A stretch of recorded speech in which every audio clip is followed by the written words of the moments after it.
Saat ini kita terhubung melalui sambungan telepon dengan Kapten Pilot Washi Tolani dari Sriwijaya Airlines. Selamat sore Pak Washi.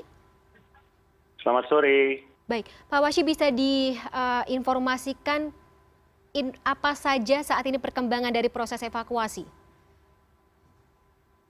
Kita belum bisa bilang tentang evakuasi karena saat ini yang sedang dilakukan adalah pencarian fakta mengenai kejadian ini ya. Yang sudah Oke. terkonfirmasi kan hanya lost contact dan profilnya yang sudah terdata ya. Dan yang kita tahu adalah sudah task force yang biasa dikirim untuk mencari dan mengidentifikasi itu sudah sedang aktif melakukan pencarian dan konfirmasi itu. Kalau lebih dari itu saya rasa ranah untuk kenapa, mengapa, di mana itu sebenarnya di tangan KNKT. Jadi yang kita saat ini perlu fokuskan adalah pencarian, lalu kita ingin tahu jika ini terjadi seperti apa, karena di penerbangan yang paling penting adalah apa yang kita belajar dari itu sehingga tidak akan terulang lagi kapanpun ke depan, karena setiap nyawa itu sangat penting untuk dibela mati-matian untuk tidak hilang seperti ini ya. Saya rasa itu aja sementara. Iya Pak Washi, kami setuju dengan pernyataan tersebut. Tapi fakta-fakta yang didapatkan oleh Sriwijaya Airlines saat ini apa saja Pak?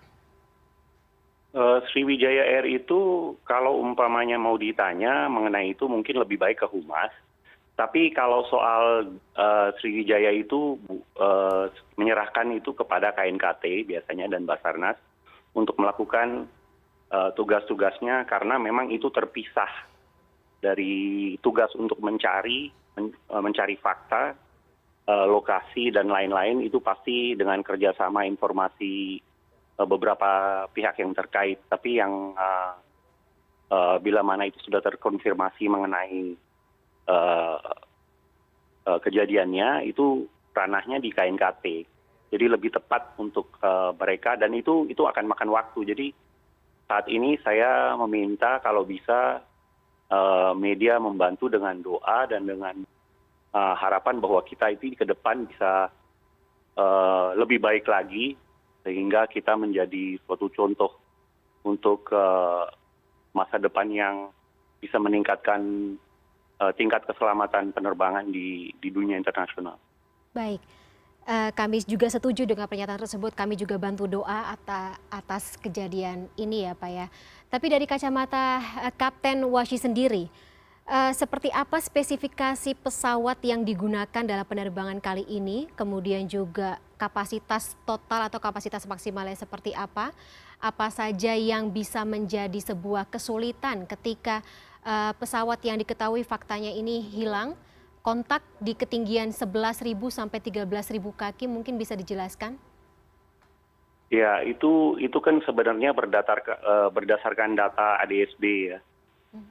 Data ADSB itu pasti akan diverifikasi juga dengan data ATC dan lain-lain. Dan itu kan perlu waktu ya untuk memverifikasi. Jadi kalau kita mau ngambil, sebaiknya kita berdasarkan data, bukan berdasarkan spekulasi kan ya.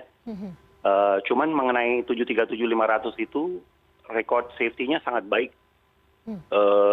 Salah satu pesawat yang idaman istilahnya untuk banyak airline yang ingin mengangkut penumpang, dan dengan sejarah cukup lama ya, puluhan tahun untuk safety record yang luar biasa baiknya. Dan prosedur-prosedur di penerbangan itu sangat ketat sebenarnya. Secara teori itu sangat ketat. Mungkin hanya satu industri yang lebih ketat dari dunia penerbangan, yaitu industri nuklir. Sehingga sebenarnya hal seperti ini tidak harusnya terjadi, apalagi untuk pesawat yang sudah begitu banyak pengalamannya, yang mana semua kekurangan atau ketidaksempurnaannya sudah disempurnakan.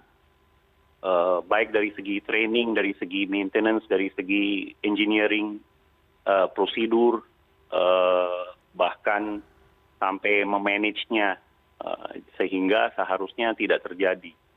Tapi bila terjadi, yang jelas kita harus ada pembelajaran, karena semua nyawa ini biarpun sekecil apa, maksudnya dari celaka sampai dengan hanya umpamanya sedikit kena sesuatu, insiden, itu kita pelajari supaya itu menjadi suatu bahan untuk pembelajaran setiap pilot contohnya. Dan juga bagian-bagian lain, apakah itu maintenance atau engineering atau yang lain. Kapten Washi, pesawat B737-500 ini kalau boleh tahu usianya sudah berapa lama Pak? Baru atau? Saya saat ini datanya tidak di depan saya. Oke.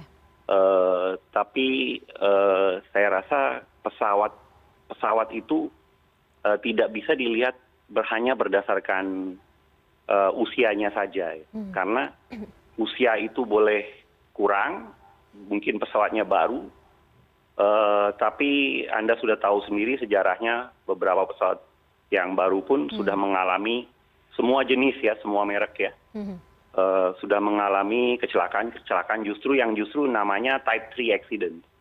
Itu istilahnya tidak pernah diprediksi, tidak pernah ditrainingkan, tidak pernah terpikirkan. Nah, kalau istilahnya yang di pesawat-pesawat yang udah lama, itu jarang sekali yang Type 3 accident. Jadi biasanya itu suatu kejadian itu berdasarkan sesuatu yang mereka sudah pikirkan, sehingga ada prosedur-prosedurnya untuk mengatasinya, sehingga kita bisa selamat semua. Jadi ada suatu advantage dan disadvantage dari pesawat baru dan pesawat lama. Sekalian ingin saya meluruskan, di Indonesia ini beda ya. Saya ini sebenarnya senior first officer, sudah cukup lama ya di Sriwijaya, dan juga graduate dari Embry-Riddle Aeronautical University di United States, dan juga dari NTSB Investigator Course. Tetapi sebagai senior first officer, jadi memang kadang orang bilang kapten, karena di Indonesia artinya beda, contohnya di India itu kapten juga artinya semua pilot tuh dipanggilnya kapten, katanya. Jadi kembali lagi ke yang tadi, harapan kita adalah saat ini kita lihat fakta saja, jangan berspekulasi. Kita bantu semaksimal mungkin untuk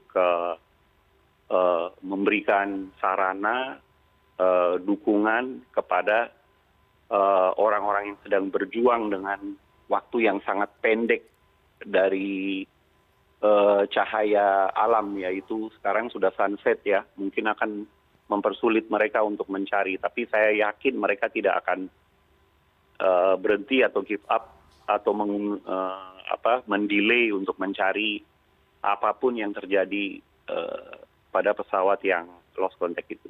Saya yakin seperti itu ya Pak ya. Pak, kalau misalnya dari kacamata pilot sendiri juga nih Kapten Washi, seperti apa sebenarnya prosedur pengecekan pesawat, kemudian juga pengecekan kru saat bersiap, dan seperti apa prosedur serta mungkin ada strategi khusus ketika menghadapi saat itu cuaca buruk dari kru pesawat saat akan lepas landas dan juga mendarat.